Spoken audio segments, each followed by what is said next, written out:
What is up, guys and girls? Hurricane Liz here, back for another video. This time we've got November niches. So I know you guys are wondering, what in the heck do we have to produce for Christmas? Well, today I'm going to answer that question and a heck of a lot more. So I hope these really give you guys good ideas as to what to produce in order to have your best Q4 ever. So I'm fired up. I hope you're fired up. Let's do this. All right, so here I am inside my favorite tool. Remember, it's almost going to be like we're going back in time to find out what did well last year, November 2020, which is going to be awesome for us because we'll be worlds ahead of the competition who's not going to have a clue what they should be producing. We're going to know immediately. And the way we do that is through a tool inside of Helium 10 called Black Box. So I'm going to jump into Black Box right here.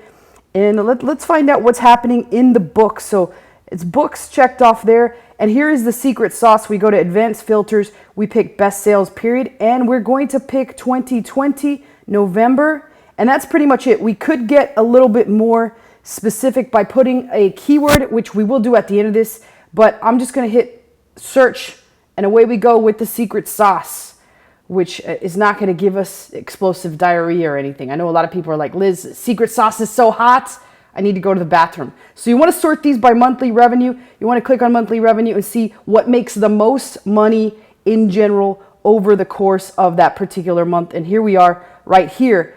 The hottest selling thing last November was First Little Readers Parent Pack, over $320,000 in total sales for November alone. So, I mean, why did this do so well? My first inclination to say is that it sold well because parents are gifting their little kid this for Christmas, and November is the best month to buy this, particularly since we have Black Friday. But learning books for children are clearly crushing it in November, even by just seeing this one. So if you don't already have a lot of those in your portfolio, then hell, you want to get to work, because I mean, $320,000 is insanity. It is crushing everything else. Obviously, First Little Readers, a big brand. We've seen a lot of their titles when we look at these books. But again, I've talked to you guys about the importance of branding and being able to sell your own shit instead of other people's shit, right? So get to it. That's a very sexy book for $320,000. Here we've got Diary of a Wimpy Kid, Harry Potter, a lot of kids' books immediately dominating these charts. And that is, again, because people are gifting this crap to their grandkids. You got to get those grandkids reading. We don't want stupid grandkids. We don't want stupid kids. That would be horrible. So let's keep going. Let's keep looking. The Food Lab, The Complete Calvin and Hobbes, Wings of Something Dragon. Dragons are always hot. So is Harry Potter. He's always on here. But Calvin and Hobbes twice popping up. The world needs who you were made to be. Well, obviously the world also needs somebody that can read the goddamn titles, but I certainly can't do that. The world needs who you were made to be. So this is about self-empowering kids. This is always a hot topic, particularly after COVID. A lot of kids starting to be shy and not be able to focus on things that are important, like communicating with others. So that did $81,000. That's also doing extremely well here in November. We've got Jesus Calling, Enjoying Peace in His Presence. That's always good. Anything having to do with the Bible, but I'm still upset I don't really see Sweet Baby Jesus in the title that much. I think that would clearly sell. Even I would buy that. And that's pretty insane if you ask anyone that knows me. The Babysitter's Club, From Cook to Cook, Heroes, Dungeons and Dragon. Nothing really out of the ordinary other than we've seen a lot of learning books. Here's the Little Blue Truck, who has a book for any freaking holiday. I'm still waiting for him to release one about Thanksgiving. Little Blue Truck ate too much for Thanksgiving and maybe spilled too much oil. That guy does a book for anything. He can literally drink and drive and release a book. It's going to sell just because it's the Little Blue Truck. Here we got My Hero Academia Series Volume 1. That's some sort of anime, which is always hot. Lego Ideas, we talked about brick building in general. Lego does no longer owns the patent to building bricks. So now build bricks in general are being sold throughout Amazon. They're selling quite well. And Lego doesn't give a crap because they're such a huge brand name, which is Lego. So we don't even play with bricks or building bricks. We play with Legos. That's kind of how it is, just because they were able to build that big of a brand. Here's an interesting one, Fry Bread, a Native American family story. That does $54,000. Now, it's surprising when you see something like this. I certainly haven't. I've seen things for Black History Month. I've seen things for Hispanic Heritage Month, but this is Native American story. So I'm almost wondering if something happened here that sparked this being such a hot seller, but $54,000 with a Native American story, a family story. It could also be an indication. I would want to look more deeply into November to see if any other books came out for that, but it could be an indication that that's just some sort of ethnicity that needs more books. We've seen Jewish books, we've seen books for Ramadan and for, I forgot what the Muslim holiday was that we saw books for, but we've seen books for all sorts of different ethnicities and their religions. So let's see, we got Legend of Zelda, which always sells well, Dolly Parton's Storyteller, let's see, Grimm's Complete Fairy Tale. So a lot of clear-cut sets that are given as gifts to children are dominating this month of November. We've got the Polar Express 30th anniversary, Goodnight Stories for Rebel Girls, 100 Tales of Extraordinary Women, which is, again, another great set to help empower girls. We've got Obama's story here, the couch potatoes story. He clearly looks like he's related to the bad seed. We've seen that guy drawing. It looks very similar.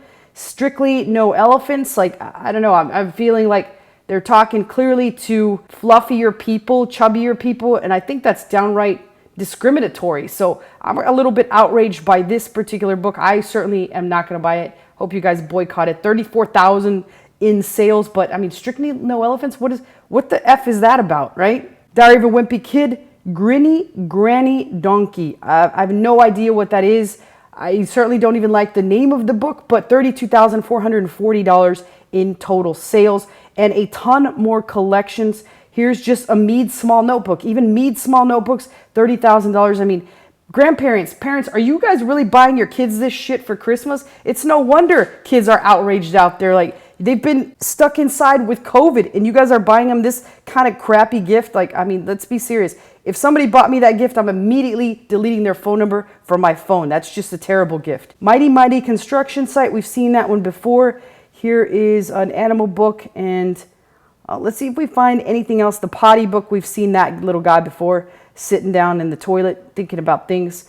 And Bedtime Songs, Paper Airplanes. Really, kids' books are just crushing it in November, so you guys should do extremely well. Just, again, try to think about the big things that we've seen thus far. Branding, and we've seen a lot of still things with learning and things with empowering kids.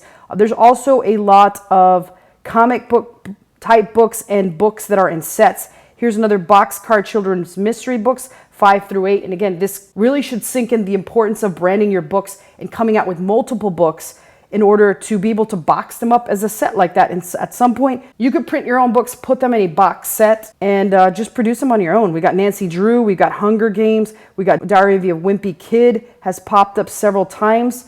Let's see if we find anything else. I'm seeing a lot of mainstream books that are been branded extremely well. I mean, Wimpy Kid has popped up here a couple times. We're going to see one more page, and then we're going to put something specific. We're going to put Thanksgiving in the title and or Christmas to see how popular those specific ones are getting come November. So a lot of cookbooks as well. Cookbooks are always excellent gift ideas, particularly Grams and Mom. They both should love to cook, and or even like dads love to grill and do crap like that. So I mean, anything really sells, anything really goes. This definitely looks like a serial killer book right here. And that's basically it. Here's another construction site. Construction site books are very popular for kids. I've seen this whole past year. So now let's enter the title word of Thanksgiving and then hit search and see what pops up. Thanksgiving in the Woods did 4,700. Pete the Cat First Thanksgiving. Cranberry Thanksgiving. I Am Thankful. We've got a Baby's First Thanksgiving. A Very Haunted Thanksgiving. All pretty much mainstream books that are written out with stories. I've not seen one yet. Let's see if we can find a coloring book and or an activity book that is in these charts and then see what they're actually doing. A lot of these are just stories.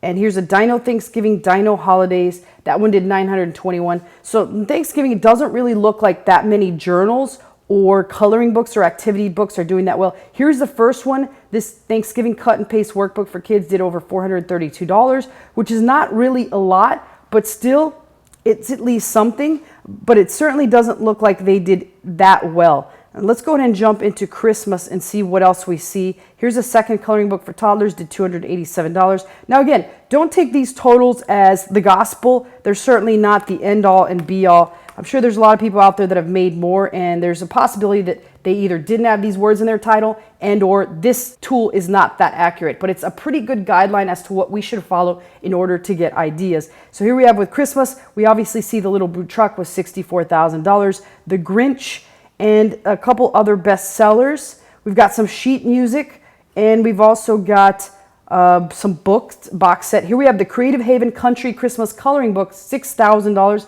So clearly coloring books are crushing it for Christmas. You guys better be creating those. Here's a festive coloring book for adults, $5,700. And we've got, what else here? The official Downtown Abbey.